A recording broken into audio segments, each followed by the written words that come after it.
आम आदमी पार्टी विधायक अमानतुल्लाह खान ने राउज एवेन्यू कोर्ट में अग्रिम जमानत याचिका दायर की है, जिसके बाद राउज एवेन्यू कोर्ट में आप विधायक की अग्रिम जमानत याचिका पर सुनवाई हुई। कोर्ट ने अमानतुल्लाह खान की गिरफ्तारी पर 24 फरवरी तक रोक लगा दी है। कोर्ट ने अमानतुल्लाह खान को जांच में शामिल होने के लिए कहा है। जामिया नगर में पुलिस टीम पर हमले का कथित तौर पर नेतृत्व करने के आरोप में अमानतुल्लाह खान के खिलाफ FIR दर्ज हुई है। इंडियाज गॉट टैलेंट के एपिसोड में की गई यूट्यूबर रणवीर अलाहाबादिया की आपत्तिजनक टिप्पणी के मामले में महाराष्ट्र साइबर सेल ने अब दूसरा सम्मन जारी किया है। यह सम्मन शो के मेकर, होस्ट और कॉमेडियन समय रैना को लेकर जारी किया गया है। कॉमेडियन को 17 फरवरी को जांच अधिकारियों के सामने पेश होने के लिए कहा गया है। इससे पहले बुधवार को समय रैना के वकील ने साइबर सेल को जानकारी दी थी कि कॉमेडियन इस वक्त अमेरिका में है और 17 मार्च को वापस लौटेंगे। बता दें कि हाल ही के समय में रैना ने सोशल मीडिया पोस्ट के जरिए कहा था कि उन्होंने अपने शो के सारे वीडियो डिलीट कर दिए हैं। संसद के बजट सत्र में पहले चरण के अंतिम दिन आज पहले राज्यसभा उसके बाद लोकसभा में वक्फ संशोधन बिल पर संयुक्त संसदीय समिति की रिपोर्ट पेश की गई। सत्ता पक्ष और विपक्ष के बीच जमकर तकरार हुई। लोकसभा में सरकार की तरफ से भरोसा दिलाने के लिए गृह मंत्री अमित शाह ने मोर्चा संभाला। इससे पहले राज्यसभा में संसदीय कार्य मंत्री किरण रिजिजू ने आश्वासन दिया कि रिपोर्ट का कोई भी हिस्सा हटाया नहीं गया है। प्रवर्तन निदेशालय ने फॉरेक्स ट्रेडिंग और मल्टी लेवल मार्केटिंग के नाम पर लोगों को चूना लगाने वाले गिरोह के खिलाफ बड़ी कार्रवाई की है। ईडी ने QFX ट्रेड लिमिटेड और उससे जुड़ी अन्य कंपनियों के खिलाफ मनी लॉन्ड्रिंग के तहत जांच शुरू की है और 170 करोड़ रुपए फ्रीज किए। इसके अलावा 90 लाख रुपए नकदी में बरामद किए। कंपनी के निर्देशकों में राजेंद्र सूद, विनीत कुमार और संतोष कुमार के अलावा एक मास्टरमाइंड नवाब अली उर्फ लविश चौधरी का नाम शामिल है। ईडी की टीम ने 11 फरवरी को दिल्ली, उत्तर प्रदेश के नोएडा और शामली और हरियाणा के रोहतक में विभिन्न परिसरों पर छापे मारे। इस दौरान ईडी ने 30 से ज़्यादा बैंक खातों में जमा 170 करोड़ रुपए फ्रीज कर दिए। आसाम के मुख्यमंत्री हेमंत बिस्वा शर्मा ने कांग्रेस सांसद गौरव गोगोई पर गंभीर आरोप लगाए हैं। उन्होंने कहा है कि गौरव गोगोई ने अपनी ब्रिटिश पत्नी से शादी के बाद संसद में रक्षा मामलों से जुड़े संवेदनशील सवाल उठाए। हालांकि गौरव गोगोई ने इन आरोपों को झूठा बताया, कहा कि भाजपा झूठ और भ्रम फैलाने में लगी हुई है। राष्ट्रीय जनता दल के राष्ट्रीय अध्यक्ष लालू प्रसाद यादव ने एक बड़ा बयान दिया है। उन्होंने कहा है कि बिहार में हमारे रहते भाजपा सरकार नहीं बन सकती। दरअसल दिल्ली में अरविंद केजरीवाल की सरकार की करारी हार के बाद पत्रकारों ने जब लालू यादव से सवाल किया कि जिस तरह से दिल्ली में भाजपा ने अप्रत्याशित सीटें हासिल करके जीत दर्ज की है, तो क्या ऐसा ही इसका असर बिहार में भी होने वाले बिहार विधानसभा चुनाव पर पड़ेगा। इसके जवाब में लालू प्रसाद यादव ने जवाब दिया कि बिहार की जनता भारतीय जनता पार्टी को पहचान चुकी है। वैसे भी मेरे रहते बिहार में भाजपा के सरकार बनने की कोई संभावना नहीं है। इन दिनों वैश्विक स्तर पर स्वास्थ्य विशेषज्ञों के लिए बर्ड फ्लू एक चिंता का विषय बना हुआ है। पिछले करीब 1 साल से इस वायरस के मामलों में कई देशों में बढ़ोतरी देखी गई है। बर्ड फ्लू को आमतौर पर मुर्गी और कुछ पक्षियों में होने वाला संक्रमण माना जाता रहा है। इंसानों में इसके मामले काफ़ी दुर्लभ रहे हैं। हालांकि पिछले कुछ वर्षों के डेटा उठाकर देखें तो पता चलता है कि वायरस में कुछ नए म्यूटेंट हुए हैं, जिसके कारण ये गाय और कई अन्य जानवर और यहाँ तक कि इंसानों को भी संक्रमित कर रहा है।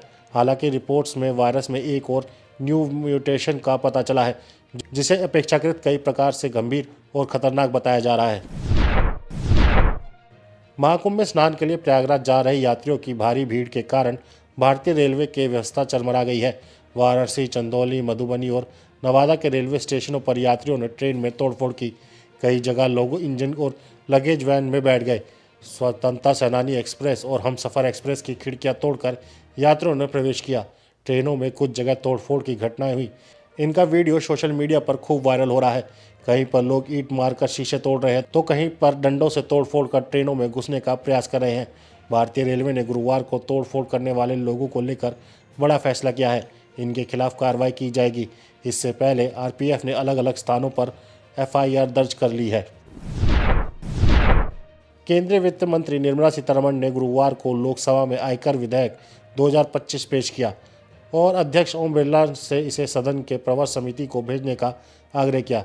विपक्षी सदस्यों ने विधेयक को प्रस्तुत करने के दौरान इसका विरोध किया, लेकिन सदन ने इसे प्रस्तुत करने के लिए ध्वनिमत से प्रस्ताव पारित कर दिया।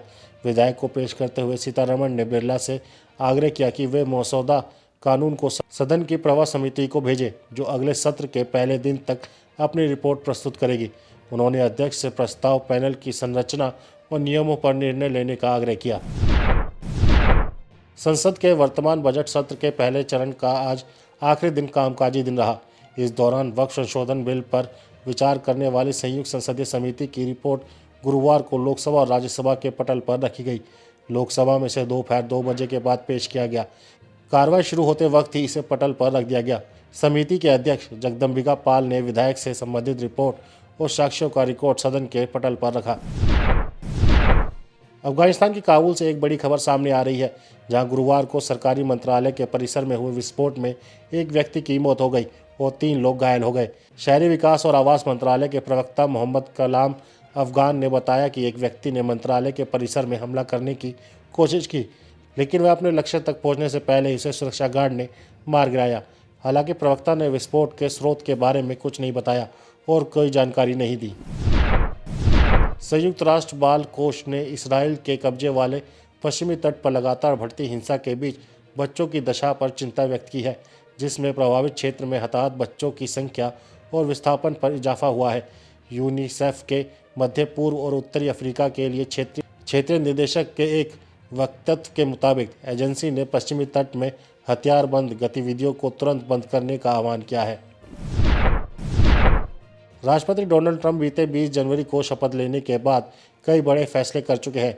अवैध प्रवासियों को निकाले जाने, चीन, कनाडा और मैक्सिको जैसे देशों पर टैरिफ लगाने का फैसला सर्वाधिक चर्चा में रहा है।